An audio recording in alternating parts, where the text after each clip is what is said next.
This continues to be perhaps the greatest thing I have ever come up with, and it's Spencer's Scale of Agreement, or SSA for short. You submit a take, thought, question, anything like that. I give you 1 to 10 how much I agree with it, 1 being not at all. A rare 0 can get thrown out there, 10 being I'm full-throated attack mode there. So this came from a Locked On Ducks insider. I have an SSA for you. Oregon will have the best defensive line / front in the Big Ten with TFL, sacks, and rushing yards allowed. They will have a top 10 defensive front in all of college football for 2026. I do think you have to consider the schedule here when analyzing the second part of this question, because if you're just speaking statistically, Oregon does not have a cakewalk schedule. They certainly don't have a gauntlet schedule either.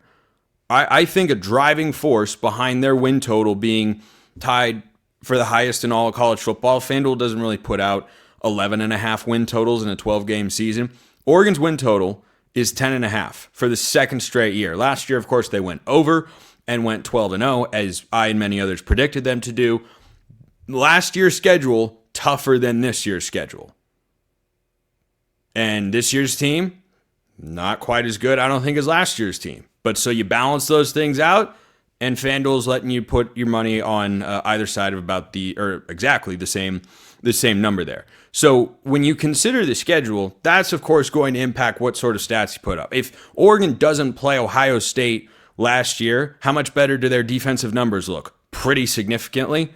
He gave up over 30 points in both of those games. Will Howard went for over 300 yards in both of those games. Pretty sure he did in the Rose Bowl. I don't look at the stats or think about that game very often. But so best defensive line in the Big Ten and front. I mean, you got Bryce Betcher and Devin Jackson at the linebacker level. That's pretty darn good.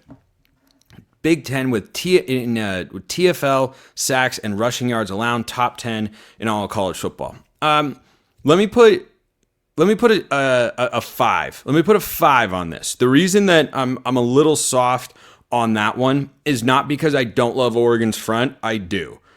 And I said last season, going into it, throughout the year, and I think they lived up to the billing. That was the best defensive front Oregon has had since 2014. Might be the best one of all time. I mean, it had 1 first-round pick on it that we know of, probably a second one loading up here in Matteo. But if Matteo takes another jump forward, you bring in Bear Alexander from USC, who is definitely not proven to be a guy that can hit his ceiling. If he does, mega talent. I am chair of the Amari Washington fan club. Tatum Tuioti a third year, and then you've got a bunch of depth behind him. It's all 4- and 5-star recruits. So I love where the front is at, to be sure. I don't want to overlook what the Big Ten does year in and year out. Frankly, a sleeper in this conversation is Iowa.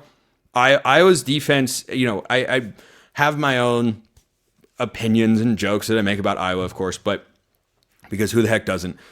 But Iowa's defense is not just good and really good statistically every year. They're like good every year. The problem is their offense is just inept, completely incapable. But their defense, if put onto certain teams over the years, think like USC 2022 with Caleb Williams and Lincoln Riley's first year, that's a national championship caliber team. Full stop. So when you're in a conference with Iowa and Ohio State is reloading just like Oregon is, Michigan lost a bunch of guys, is still going to have a lot of talent. Isaiah Hole of Locked On Wolverines is really confident about what they have up there. I think that, I put a 5 on this because I think it is just as likely to happen as not happen. Because you have 2 things in there. You're kind of parlaying a couple of takes. They'll lead the Big Ten with TFL, sacks, and rushing yards allowed. That is asking a lot to lead in all of those categories. Does Oregon have the talent to do it? Yeah, the maximum talent level of Oregon's front 4 and their linebackers as well can certainly do that. I think top 10 defensive front in all of college football for 26 is more likely than leading the Big Ten in those 3 categories. But I gave that one a 5. Gabe sends this one in. I love Matteo, but I don't think he's going to be a top 10 pick. Ooh, seems like that tends to be more speed edge rushers, and barring him proving otherwise at the combine, I don't think Matteo is that type of edge. I could still see first round, though. Is that a hot take? Well, I could still see first round is a hot take. Like, he's a first round pick. He's definitely not as fast as Kayvon Thibodeau off the edge. He has a lot of high-end NFL traits. He just does. The versatility of pass rush moves, that kind of load and step. He does have good bend coming around the corner. He's not a Kenny Rose speed rusher off the edge where he runs around and tackle a lot. He kind of can, but he is a blend of power and speed that I think the NFL wants. So, top 10, yeah, it's a high bar. A lot of talented guys in college football. I'm putting a 2 on that one because I do think he should be a top 10 pick. Duck the Rules says, out of our stacked wide receiver room, the biggest emergence or surprise player this year will be Kyler Casper. Why, you ask? Just a gut feeling. Well, first of all, I respect the gut feeling. I mean, that's how I do a lot of things sometimes. I get as numbers driven as I possibly can when I'm on the golf course. But sometimes I just have a gut feeling, nah, that's not the right club. It's got to be this one.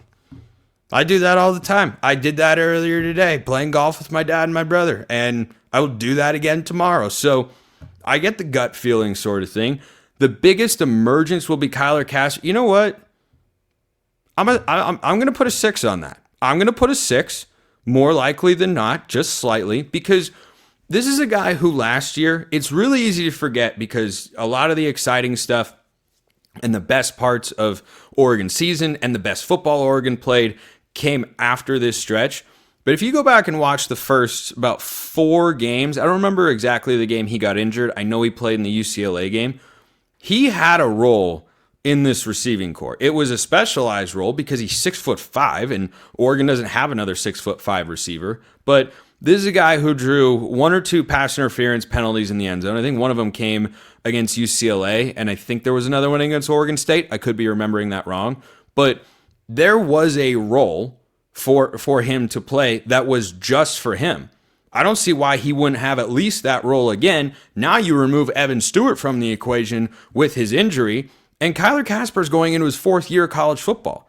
It's one of the reasons that, the 2 names that jumped to my mind first for replacing Evan Stewart's production were Gary Bryant Jr. and Justice Lowe. Not just because, Lowe is, from a body type standpoint, really, really similar to Evan Stewart. And, guys that have been through the receiver room like Tez Johnson and others have always spoke in incredibly glowing terms about Justice Lowe. And we saw glimpses of that a season ago. But Lowe is going into his 4th season of college football. You think about a guy like Jurion Dickey, he's going into his 3rd. He's really going into his 2nd because his first one was all but lost to injury. So this is really his 2nd full season of college football. He could be a guy that breaks out there, to be sure. But knowledge of the playbook, having your body type ready, and, does he have a ton of game experience? No, but he's got some. He made that big catch against Idaho, and then he didn't have a ton of targets after that, but yeah, I mean, he is able to stand out from everybody else. No one else is 6'5" with that frame. I've answered questions on this show before. I don't think they're going to do it, but I've answered questions on this show before about whether Kyler Casper is going to make the switch to be a tight end. He could. If he put on a bunch of weight, I don't see why he could. I don't think that that's the direction that they're going or the direction they feel they need to go, but yeah, give me a 6. Give me a solid 6 on that one from Duck the Rules.